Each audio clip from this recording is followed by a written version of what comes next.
Oi pessoal, tudo bem? Eu espero que sim. Meu nome é Daniela Abraão e hoje eu vim contar a história de uma personagem que se chama Laura. Como vocês já sabem, é uma personagem de nome fictício dado aqui pela página. Por quê? Porque assim nós protegemos quem nos contou a história, ok? Laura tem 15 anos de idade e ela conversou comigo que ela tinha algumas perguntas acerca do Evangelho, acerca de Deus, acerca do universo, acerca de muitas coisas que acontecem na vida e que provavelmente ela precisava de respostas. E eu disse a ela assim, olha Laura, eu acredito que todo mundo na vida já tenha passado por algumas questões que precisavam ser respondidas, tanto de cura, quanto de algum tipo de desespero que estava passando, ou algum desentendimento na família, ou até mesmo algumas perguntas sobre si. E ela disse assim, então, como que você pode me ajudar? Eu disse, olha, primeiro você me conta a sua história e eu vou depois fazer um resumo sobre como foi a minha adolescência e como que eu cheguei até as respostas que eu tenho hoje. Claro que não são muitas, mas que ajudam muitos adolescentes que chegam até mim perguntando algo sobre Deus. Pega seu café, pega sua Bíblia e nós vamos para a história de hoje. Então vamos lá.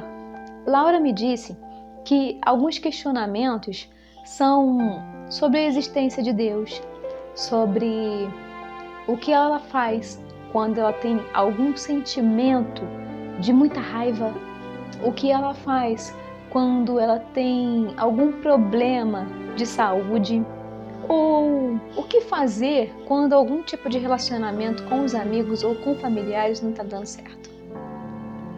Eu disse para ela assim, bom, então eu vou te dar algumas respostas que serviram na minha adolescência, ok? Durante a minha adolescência, eu tinha alguns questionamentos, mas naquela época era muito difícil ser ouvido. Era muito difícil, inclusive, falar, porque nós tínhamos que permanecer todo o tempo quietos e ouvir o que aquela pessoa estava falando. Claro que no final a gente podia fazer uma pergunta, mas se aquela pergunta fosse além do entendimento de quem estava palestrando, provavelmente nós seríamos chamados à atenção.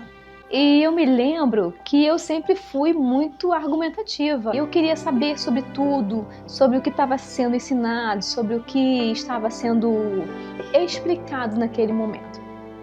E não era todo mundo que queria saber de explicar, não. Bom, foi então que eu decidi ver na Bíblia em qual momento as pessoas elas se questionavam. Qual momento, inclusive, elas questionavam a Deus sobre o que elas estavam vivendo. Por que eu resolvi fazer isso? Porque no relacionamento comum, nós precisamos fazer perguntas sobre o outro para que haja entrosamento e para que haja desenvolvimento de uma conversa formal, para que inclusive haja segurança, para que inclusive haja diálogo, para que inclusive haja confiança. Porque se não há diálogo, se não há perguntas a serem feitas, se não há nenhum tipo de entrosamento com respostas e perguntas, você não tem nenhum tipo de amizade mais profunda com aquela pessoa. Aquela pessoa é só seu conhecido. E eu expliquei a ela isso. E para exemplificar melhor o que eu estou falando, eu vou dar o exemplo que eu aprendi logo assim que eu comecei a ler a Bíblia, a ter alguns acessos, algumas perguntas que vieram ao meu coração e rapidamente algumas respostas foram sanadas. E eu quero te ajudar se você tem esse mesmo problema ou se você sabe de alguém que também tenha esse problema de interpretação ou talvez questione-se, né? Devido a não ter respostas de Deus para algumas coisas, algumas questões da sua vida, eu quero te ajudar. Pega lá a sua Bíblia.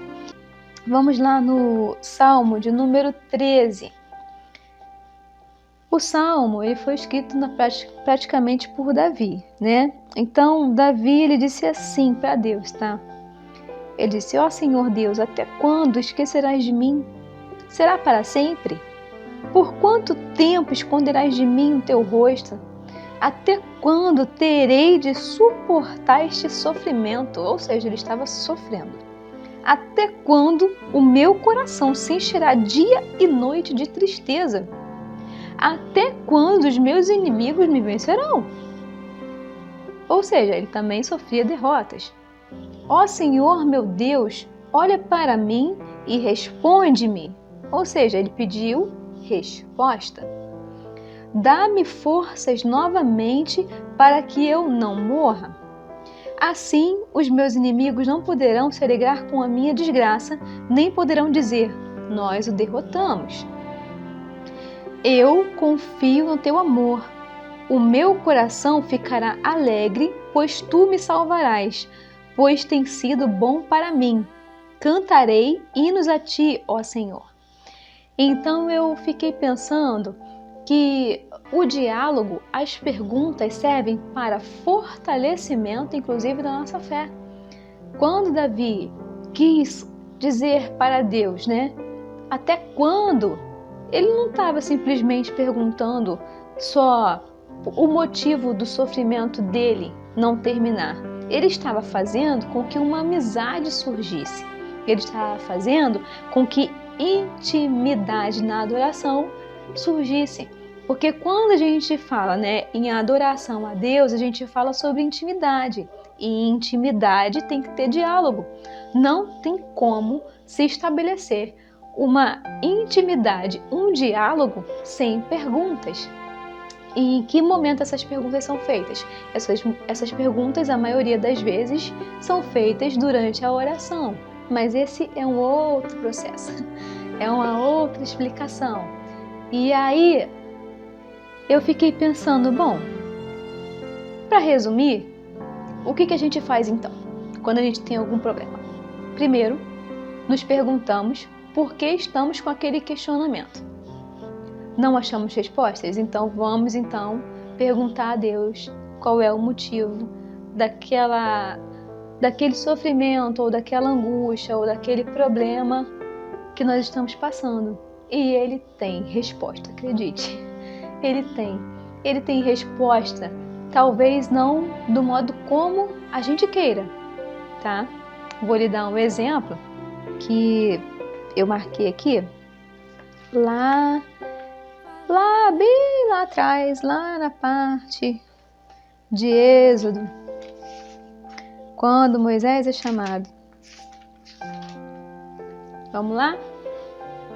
Se você for lá em Êxodo, lá no capítulo 3, quando Deus chama Moisés, ele imediatamente faz alguns questionamentos que Deus responde, inclusive. Deus tem tanta paciência com Moisés que chegou uma hora que quando eu li a palavra, eu falei, ele não vai ter mais tanta paciência com Moisés. E ele teve tanta paciência que ele foi respondendo uma por uma das perguntas que Moisés fazia. E, inclusive, diante da sua paciência, quando Moisés disse, manda outra pessoa, porque provavelmente ele não queria ir, Deus o fez entender qual era o motivo do chamado que ele estava fazendo para a vida de Moisés. Vamos entender isso? Então ele diz assim, porém Moisés disse, né? Se você for lá, tá no 3, o chamamento foi esse, né? Ele disse assim, então o Senhor disse, eu tenho visto como meu povo está sendo maltratado no Egito, tenho ouvido seu pedido socorro por causa dos seus feitores, sei o que estão sofrendo. Aí, lá no verso 10, ele disse assim, agora venha e eu enviarei ao rei do Egito para que você tire de lá o meu povo, os israelitas. Aí Moisés perguntou a Deus, ou seja, questionamento nunca foi e nunca será nenhum motivo para que a gente sinta que a nossa fé é pequena. Quem sou eu para ir falar com o rei do Egito e tirar daquela terra o povo de Israel? E Deus respondeu. Ele não ficou calado. Ele disse: eu estarei com você. Quando você tirar do Egito meu povo, vocês vão me adorar neste monte, e isso será uma prova de que eu o enviei. E aí eu fiquei pensando, voltando lá, né, em Salmos, com Davi também não foi diferente. Quando Deus respondeu a Davi, quando Deus sarou e sanou os questionamentos, né, de Davi, ele automaticamente o louvava. E esses louvores estão até hoje na Bíblia. E isso serviu para a vida dela e tem servido para mim também. E espero que todo esse conteúdo que eu estou aqui passando para vocês sirva de alguma forma para que os questionamentos não necessariamente tenham que cessar, mas que você faça os questionamentos e que Deus te responda, para que você possa aprender com Ele a como lidar com tamanhas e tantas outras questões e questionamentos que virão para a sua vida. Fique com Deus e até a próxima reflexão.